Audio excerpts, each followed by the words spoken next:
Welcome to another deep dive. Today we're tackling emotional intelligence. Specifically, we'll be exploring Daniel Goleman's book, Emotional Intelligence. Classic. It is, and we're going to break down what exactly emotional intelligence is, why it matters so much, and how it affects our lives. Ready to jump in? Absolutely. So Goleman kicks things off with this really interesting story about a bus driver in New York City. Picture this. Hot summer day. Everybody on the bus is all tense and quiet, and this bus driver gets on. I'm picturing. And he starts greeting every single passenger with a huge smile and a cheerful, "How you doing?" Wow. I can already feel the mood shifting. Right. And Goleman uses this to illustrate how even these small, simple acts of emotional intelligence can make a big impact on the people around you. But Goleman's argument goes way beyond just being nice. He says emotional intelligence, EQ, is as crucial as IQ, maybe even more so, for success in life. That's a bold claim. It is. And he backs it up with some pretty powerful examples, like the story of Jason H., straight-A student, obsessed with getting into Harvard Medical School. Sounds ambitious. Super ambitious. And then his physics teacher gives him a B on a quiz. Uh-oh. Yeah. Jason felt like his entire dream was slipping away. He got so angry, so overwhelmed, that he actually stabbed his teacher. That's a tragic example of how intelligence alone isn't enough. Exactly. Jason's story shows how a high IQ without emotional intelligence can lead to some really devastating consequences. He just couldn't regulate his emotions. Right. So Goleman points to the work of Howard Gardner, who developed the theory of multiple intelligences, remember? Yeah, the idea that there are different types of intelligence, not just one. And he emphasizes that emotional intelligence falls under personal intelligences. So it's not just about book smarts, it's a different kind of intelligence altogether. Makes sense. So how do we understand this thing called emotional intelligence? How do we break it down? Well, Goleman draws on the work of psychologist Peter Salovey, who identifies 5 key domains of emotional intelligence: knowing one's emotions, managing emotions, motivating oneself, recognizing emotions in others, and handling relationships. 5 domains. Got it. Each one essential for navigating our inner world and how we connect with others. Exactly. So let's dive into the first one. Knowing one's emotions, basically self-awareness. Goleman tells the story about a 4-year-old girl, Judy. Really insightful kid, even though she wasn't super outgoing. Oh, interesting. They played this game in her class using a dollhouse replica of their classroom. A dollhouse. Sounds cute. Yeah. And Judy could predict exactly how different kids would react in various social situations. She was reading those emotional cues even at 4 years old. Yeah. It shows that self-awareness isn't just about recognizing your own feelings. It's also about understanding how those feelings impact the people around you. So the opposite of that would be? Goleman talks about alexithymia.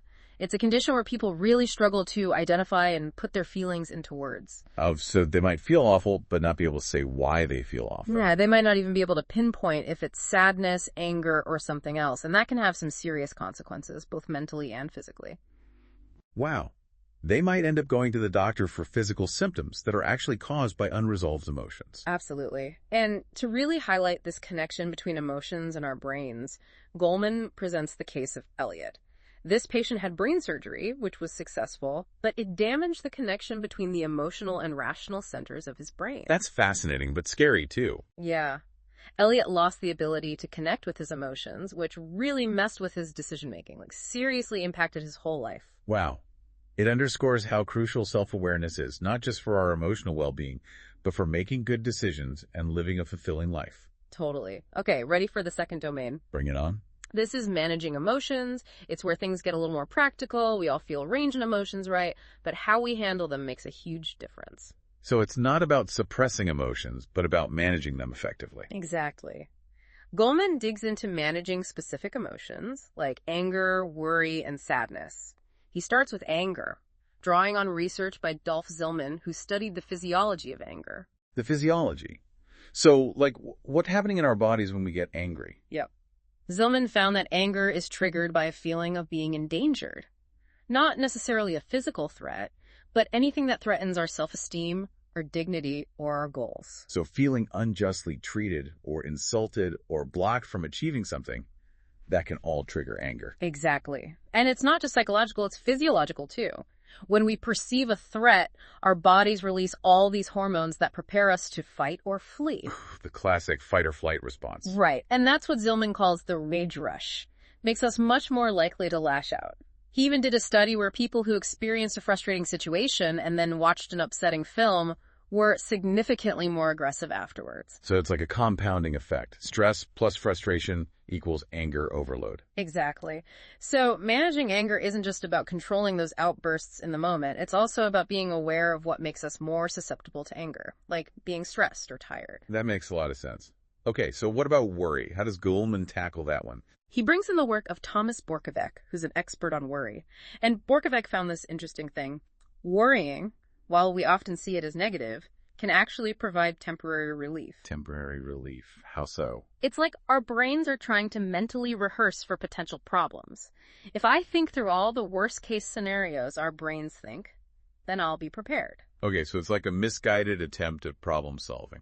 Yeah, Yeah. but the problem is that this kind of worrying rarely leads to actual solutions. It just keeps us stuck in this loop of anxiety. Telling a chronic worrier to just stop worrying is like telling them to stop breathing. It's an involuntary response, yeah. So Borkovec came up with this 3-step approach for managing worry. The first step is self-awareness, recognizing those early warning signs that you're starting to spiral. Okay, so catch it early. Right. Then, once you've recognized it, you can use relaxation techniques to calm your nervous system. Deep breathing, meditation, anything that helps you chill out. Makes sense. And finally, if the worry is chronic and has escalated into an anxiety disorder, seeking professional help might be necessary to break the cycle. So it's about having a toolkit of strategies. Exactly. Now, let's talk about sadness, another emotion that often gets a bad rap. Goleman points out that sadness actually serves an important purpose. Oh, yeah. It helps us process loss, reflect on things. Right. It allows us to make adjustments in our lives. It's when sadness becomes debilitating, long-lasting, that it crosses the line into depression. So how do we distinguish between healthy sadness and clinical depression? Goleman draws a very clear distinction. He even quotes William Styron, the author. He described his own depression as this gray drizzle of horror. Wow, that's a powerful image. Yeah. And while crying can be cathartic, sometimes it can keep us stuck in that loop of rumination. So we need to find ways to shift our mood without getting lost in negative thoughts. Exactly. Distractions can be helpful, engaging in activities we enjoy, spending time with loved ones, anything that lifts our spirits. Distractions, but not just any kind of distractions. Right. You want to choose activities that genuinely make you feel better, not things that could actually worsen depression, like just zoning out in front of the TV all day. So it's about being mindful of how we manage those difficult emotions. Absolutely. Now on to the third domain, motivating oneself. This is where emotional intelligence really shines in terms of helping us achieve our goals. It's about harnessing those emotions, not letting them control us, but using them as fuel. Right. And one key aspect of self-motivation is delaying gratification. You familiar with the marshmallow experiment? Oh, yeah, the classic one with the kids and the marshmallows. So they presented these 4-year-olds with a marshmallow, told them they could eat it right away, or wait and get 2 marshmallows later. Talk about a test of willpower. I'm not sure I could resist at 4 years old. Some kids caved immediately, but others used all sorts of strategies to distract themselves and hold out for the bigger reward. And what's amazing is that they followed these kids for years, right? Yep. And they found this incredible correlation between the ability to delay gratification at age 4 and their success later in life. No kidding. Like, how did that manifest? The kids who waited for the 2 marshmallows tended to do better academically, have better social skills, even score higher on the SATs. Wow. That really shows the power of self-regulation. Learning to control impulses, delay gratification, can have a huge payoff down the line. Absolutely. Speaking of achieving goals, Goleman also talks about the importance of hope and optimism, referencing the work of Martin Seligman. He's a pioneer in positive psychology. I've heard of him. Isn't he the one who talks about learned helplessness? That's him. Yeah. But he also talks about the power of optimism. Seligman says optimists view setbacks as temporary and specific, while pessimists see them as permanent and pervasive. So an optimist might say, okay, I didn't get this job, but it wasn't the right fit anyway. I'll keep trying. And a pessimist would be like, I'm a failure. I'll never find a good job. Exactly. And those different interpretations have a huge impact on our motivation and resilience. Seligman even found that optimistic salespeople at MetLife significantly outsold their pessimistic colleagues. Makes sense. Sales is all about bouncing back from rejection. Okay, so we've got delayed gratification, optimism. What else contributes to self-motivation? Goleman explores this concept called flow, described by psychologist Mihaly Csikszentmihalyi. Flow is that state of being totally absorbed in an activity where you lose track of time and just feel this effortless joy and mastery. Being in the zone. Exactly. It's about pushing yourself to the edge of your abilities, but in a way that feels exhilarating, not stressful. I love that feeling. And it's not limited to just work, right? Yeah. You can experience flow in anything you're passionate about. Totally. And people who experience flow regularly tend to be more creative, productive, and just generally more fulfilled. So how do we get more of that flow in our lives? Is there a secret formula? Goleman says there are certain conditions that make flow more likely. Having clear goals is one. Knowing exactly what you're trying to achieve. Okay, so no vague aspirations. We need specific goals. Right.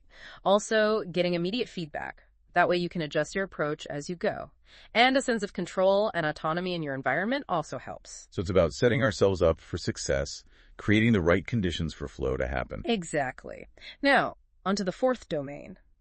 Recognizing emotions in others. The essence of empathy. Empathy. It's about tuning in to those subtle cues that reveal how others are feeling, even if they're not saying it out loud. Exactly. And it's such a fundamental skill for relationships, for navigating social situations, for just being a decent human being.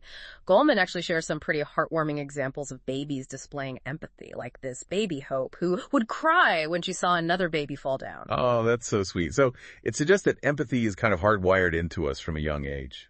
It does. But it's also shaped by our experiences, especially our interactions with caregivers. Kids learn to be empathetic by watching how their parents respond to the emotions of others. It makes me think about the importance of modeling empathy for our kids, showing them how to be kind and compassionate. Absolutely. Goleman emphasizes the importance of parental attunement, accurately perceiving and responding to a child's emotions. So when parents are attuned, it creates a sense of safety and security for the child, allowing them to develop a healthy emotional foundation. Exactly.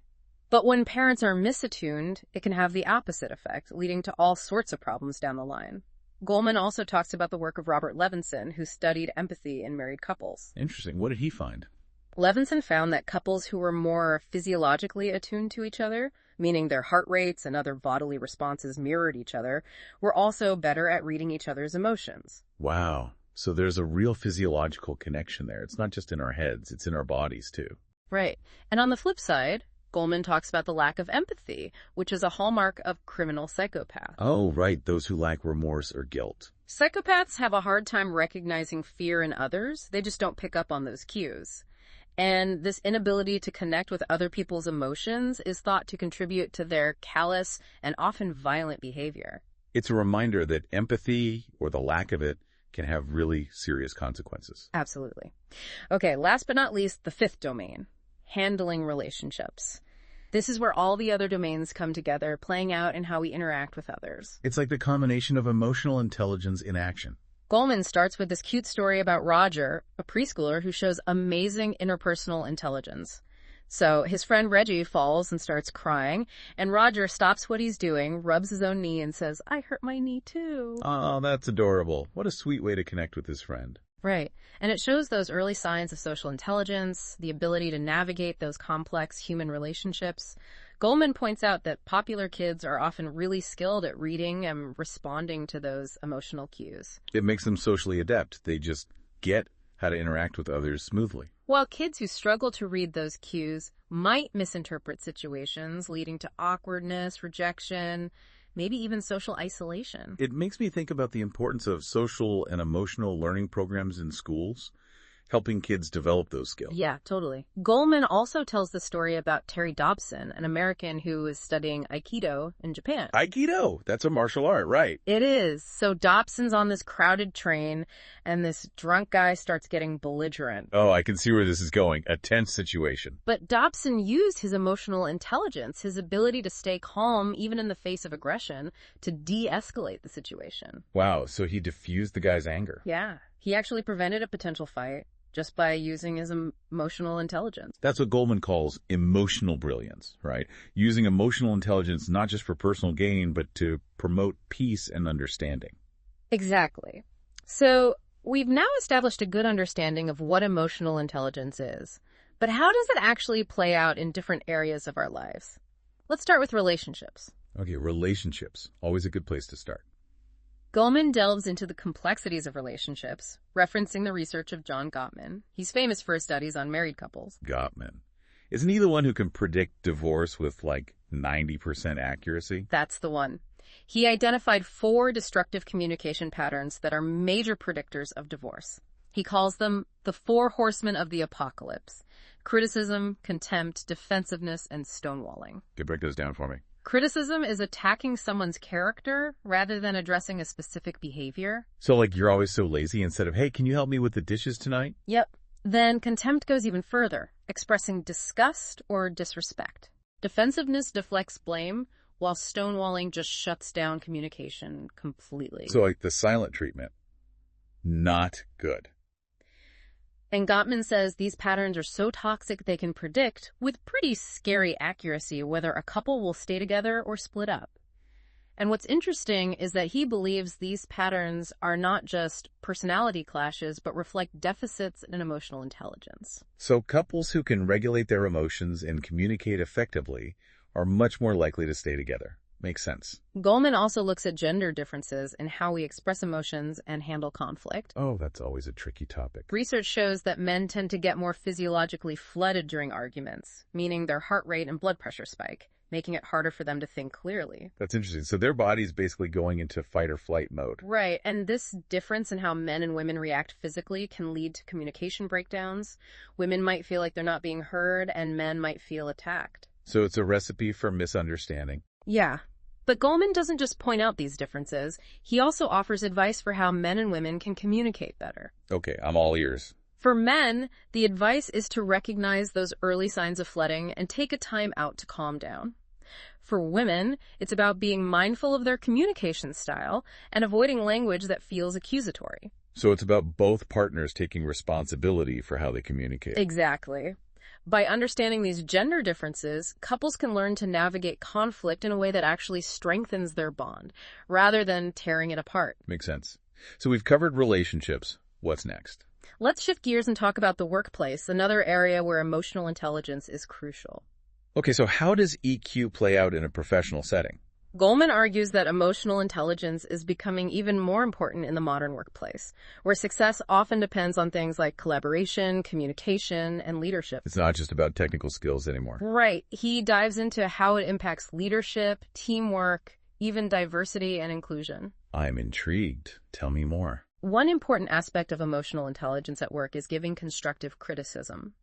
Goleman references the work of Harry Levinson, who offers advice on how to criticize in a way that motivates rather than demoralizes. Oh, that's a valuable skill. Nobody likes to be criticized, but it's essential for growth. Right, and Levinson stresses being specific, focusing on observable behaviors, not making generalizations about someone's character. Instead of saying, you're always late, a better approach would be, you were 15 minutes late to the meeting this morning. Is there anything preventing you from being on time? Okay, so specific, actionable feedback. Exactly. It helps the person understand what needs to change without feeling personally attacked. Makes sense. So what about diversity and inclusion? How does emotional intelligence factor in there? Goleman highlights the importance of creating an inclusive and tolerant workplace where people from all backgrounds feel respected and valued. He discusses a case involving Denny's, the restaurant chain, which faced a class action lawsuit for racial discrimination. Oh, wow. I vaguely remember hearing about that. Yeah, it exposed a culture of unchecked bias within the company, leading to mistreatment of Black customers. It shows that just having a diverse workforce isn't enough. Companies need to actively build a culture of inclusion where everyone feels safe and respected. And that takes a conscious effort. It does. And Goleman believes that emotional intelligence is key for creating that kind of inclusive culture. He points to a study at Bell Labs that found that star performers weren't necessarily the ones with the highest IQs or technical skills, but the ones with strong emotional intelligence. Interesting. So it wasn't just about their technical abilities, but their ability to connect with others, build relationships, navigate those complex social dynamics. Exactly. So whether you're giving feedback, building a team, or fostering a culture of inclusion, emotional intelligence is an incredibly valuable asset in the modern workplace. Okay, ready to shift gears again? Let's do it.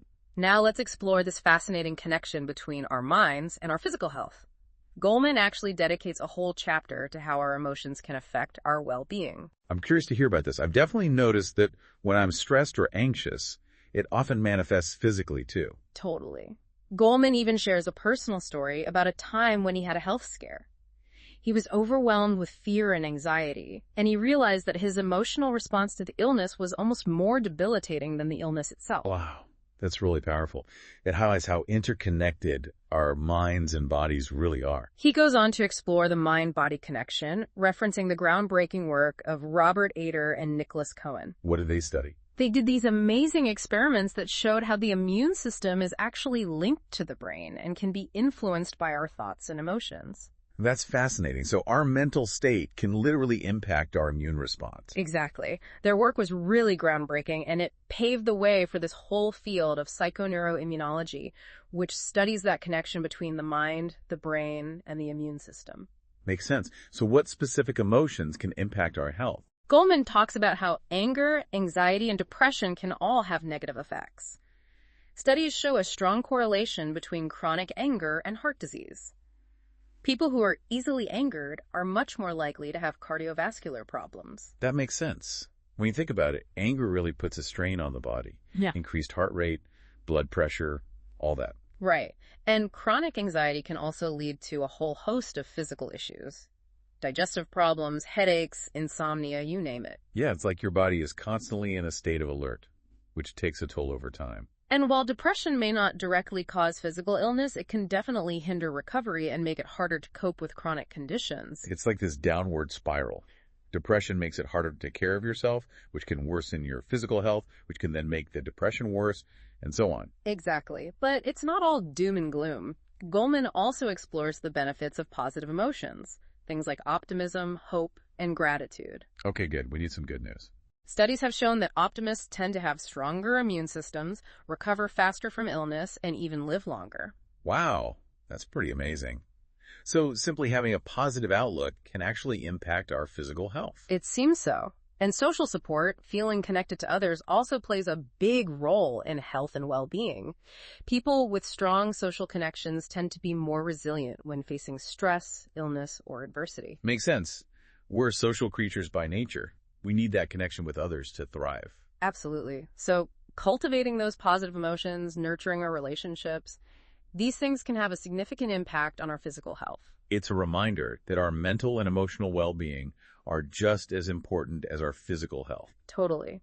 And Goleman concludes by advocating for a more humane and emotionally intelligent approach to medicine, where doctors and nurses really acknowledge and address the emotional needs of their patients. It's about treating the whole person, not just a disease. Exactly. He believes that attending to those emotional aspects of illness can lead to better care and better outcomes for patients. It makes me think about the importance of finding healthcare providers who are not just technically skilled, but also emotionally intelligent and compassionate. Absolutely. Okay, so we've explored emotional intelligence in adults, but what about childhood? Perhaps the most crucial period for shaping those emotional foundations. Right. Where do our emotional lessons begin? Goleman dives into the family environment, where those earliest emotional lessons are learned. He tells this relatable story about a family trying to teach their young daughter how to play a video game, and even though they have the best intentions, they end up struggling to be effective emotional guides. Oh, I can relate to that. Parenting can be such a challenge, especially when it comes to navigating emotions. He emphasizes that kids are incredibly perceptive of their parents' emotions and how they interact with each other. They learn not just from what we say, but from how we behave. So it's about walking the walk, not just talking the talk. Exactly. Research shows that children of emotionally intelligent parents tend to be more emotionally well-adjusted themselves. They have a more secure emotional foundation, they're better at regulating their own emotions, and they tend to have stronger social skills. It's like a positive cycle. Emotionally intelligent parents raise emotionally intelligent kids, who then go on to have healthier relationships and more fulfilling lives. Goleman also looks at how different parenting styles impact kids' emotional development. He stresses the importance of empathy, attunement, and consistent discipline. So, empathic and attuned parents create a safe and nurturing environment where kids can thrive emotionally. Exactly. Whereas parents who are harsh, inconsistent, or dismissive can really damage their kids' emotional well-being. And Goleman acknowledges the challenges modern families face in fostering emotional intelligence. Things like economic pressures, single-parent households, and the lack of quality childcare. All these factors can erode those crucial parent-child interactions and make it harder for kids to develop those emotional skills. It's a reminder that we need to support families and create systems that allow parents to be more present and engaged with their kids. Absolutely. Now let's shift gears to a bit of a darker but equally important topic: trauma and emotional relearning. Okay, I'm listening. Goldman shares this heartbreaking story about Somchit, a Cambodian refugee whose sons wanted to play this game called Purdy, which was based on a real-life school shooting they had witnessed. It's a stark reminder of how trauma can permeate even kids' play. Wow, that's heavy.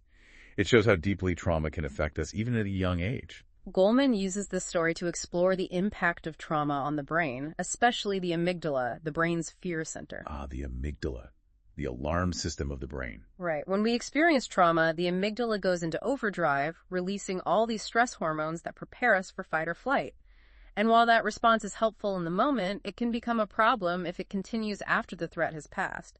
That's what happens in PTSD. So people with PTSD are essentially stuck in that fight or flight mode, even when there's no real danger present. Exactly. Their amygdala is hypersensitive, which leads to flashbacks, nightmares, anxiety, hypervigilance. Trauma can actually change the brain's circuitry, making us more prone to fear and anxiety. That's scary. So is there any hope for people who have experienced trauma? Can they rewire their brains? Goleman offers a message of hope. He emphasizes that even the deepest emotional wounds can heal. He discusses Judith Lewis Herman's three-stage model for trauma recovery: creating safety and stability, processing the traumatic memories, and grieving the losses, and then reconnecting with life and rebuilding hope and purpose. So it's a long process, but healing is possible. It is. Therapy plays a key role, but it's often a holistic process. It involves rebuilding social connections, finding meaning, and developing healthy coping mechanisms. It's about reclaiming your life and rewriting your story. Exactly. Now let's talk about temperament. Is it destiny? Can we change our innate emotional tendencies? The nature versus nurture debate. Goleman dives into temperament, those inborn predispositions that shape how reactive and self-regulated we are. He references the work of Jerome Kagan, who studied temperament extensively. Okay, what did Kagan find? Kagan's research found that some babies are just born with this highly reactive temperament. They startle easily, get distressed easily, and tend to be shy. Their amygdala is just more sensitive, making them more prone to anxiety and fear. So does that mean they're doomed to a life of anxiety? Not necessarily. Kagan found that while some kids with a reactive temperament stay shy and anxious, others overcome their fearfulness and become more confident and outgoing. So what makes the difference? The quality of their early environment.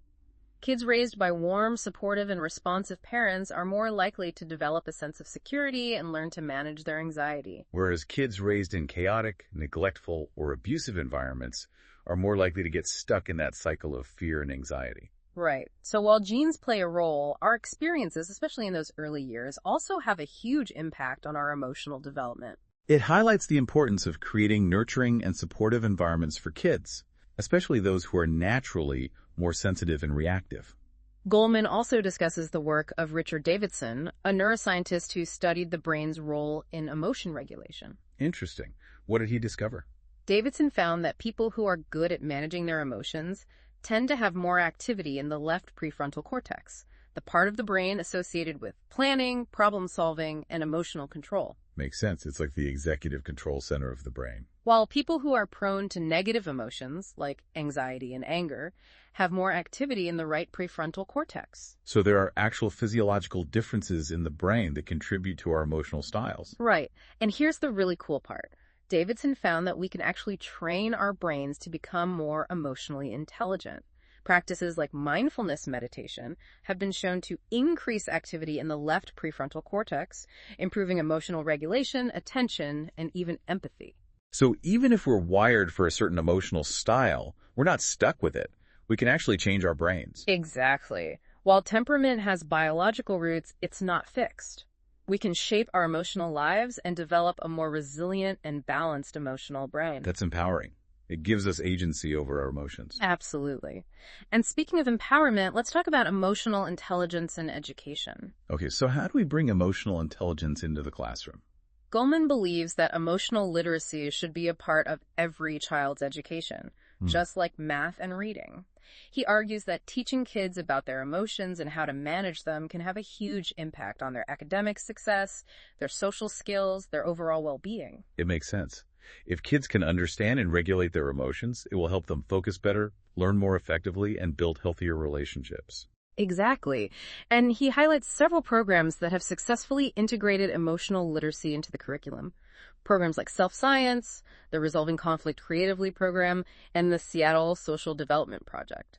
These programs teach things like self-awareness, impulse control, empathy, conflict resolution, and communication skills. So it's a comprehensive approach to social and emotional learning. And the research shows that these programs have a really positive impact. They've been shown to improve students' academic performance, their social behavior, and their overall emotional well-being.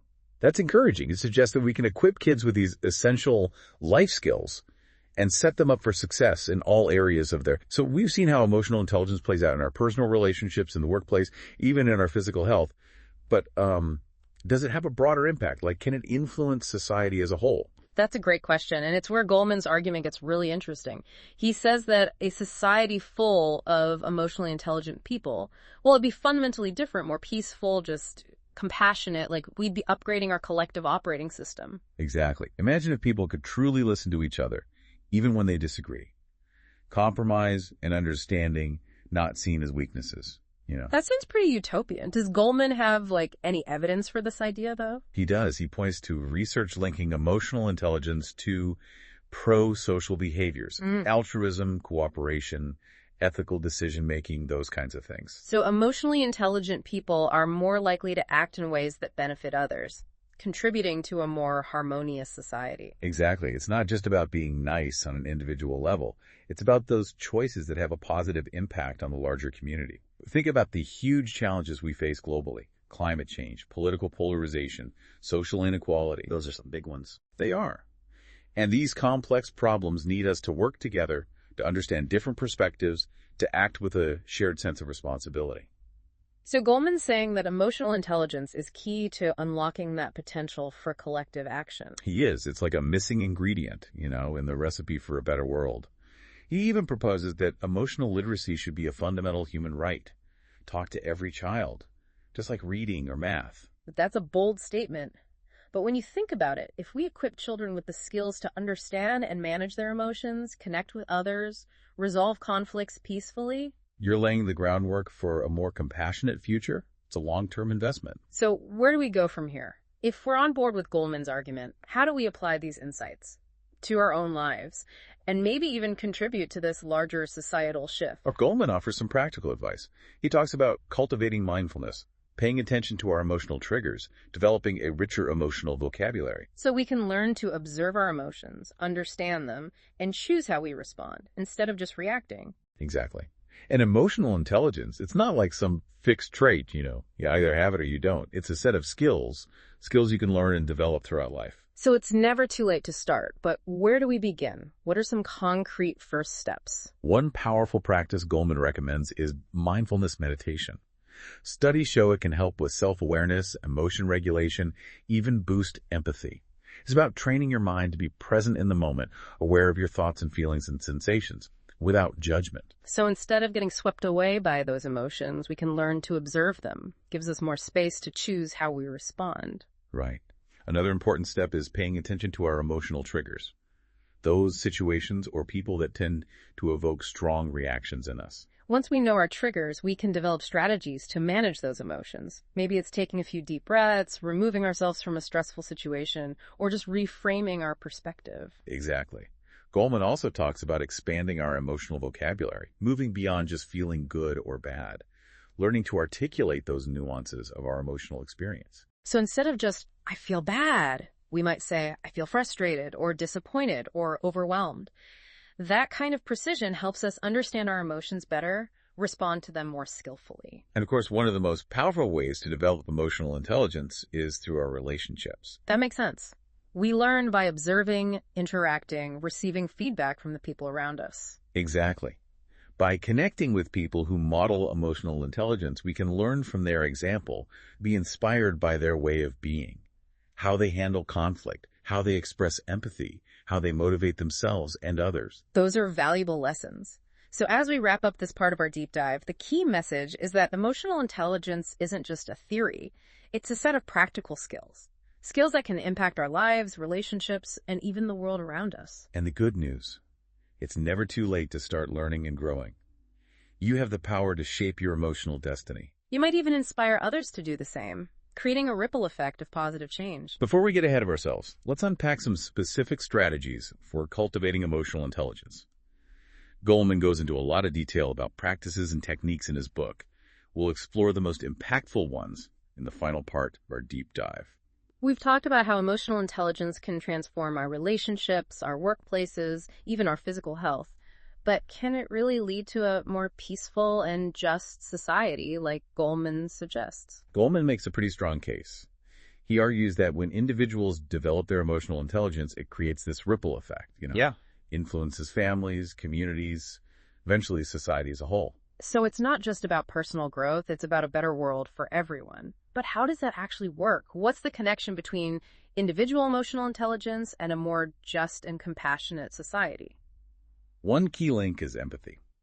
When we can understand and share the feelings of others, well, we're less likely to do things that cause harm or perpetuate injustice.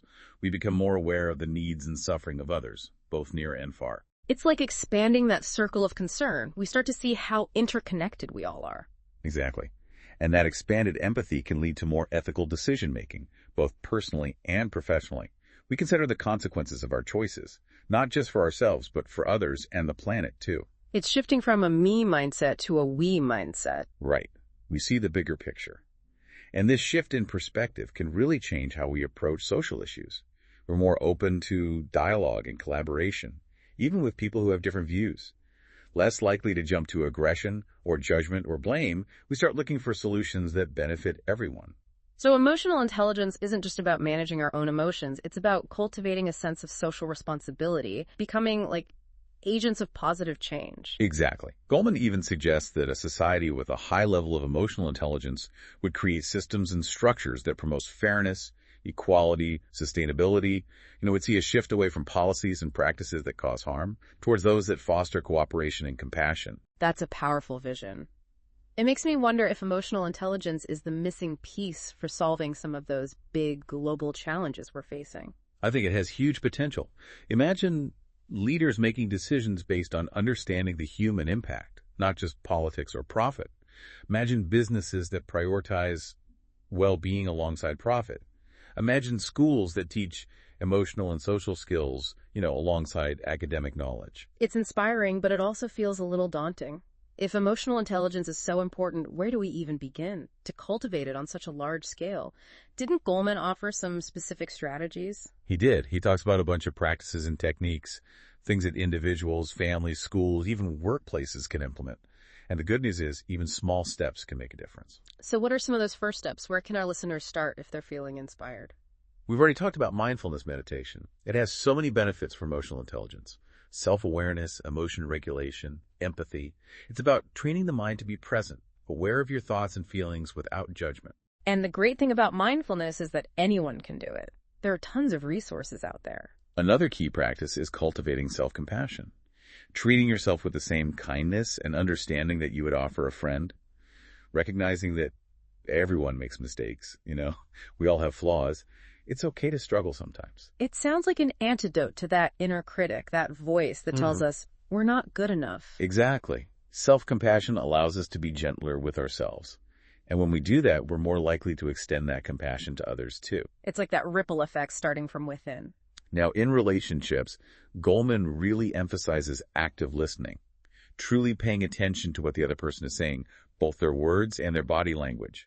Not interrupting, not judging, not offering advice unless they ask for it. It sounds like it takes a lot of patience and self-control. It does, but it's one of the most powerful ways to build trust and strengthen connections, to resolve conflicts constructively. It's like saying, I value you, I respect you, I'm here to listen. That's a powerful message. What about communicating our own needs and boundaries? Goleman talks about assertive communication, expressing your needs and wants clearly and directly, but still respecting the other person. It's about finding that balance between being passive and aggressive. So not a pushover, not a bully. Right. Assertive communication can be really helpful in conflict. You express your perspective without attacking, which can help you find a solution that works for everyone. Shifting from win-lose to win-win. For those interested in leadership, Goleman talks about the qualities of emotionally intelligent leaders: self-awareness, empathy, social skills, motivation, the ability to inspire others. It sounds like emotional intelligence is becoming essential for good leadership, especially in today's world. Emotionally intelligent leaders are effective, yes, but they also create a positive and supportive work environment, a culture of trust and collaboration. It's about leading with both head and heart. Beyond these practices, remember, cultivating emotional intelligence is a journey, not a destination. It's about continuous learning, self-reflection, practice. Be patient with yourself. Developing these skills takes time. It's like any skill. The more we practice, the better we get. And the rewards are huge, not just for our own lives, but for creating a more compassionate and just world for everyone. So, as we wrap up our deep dive into emotional intelligence, the key takeaway is this. EQ is not just a nice-to-have quality.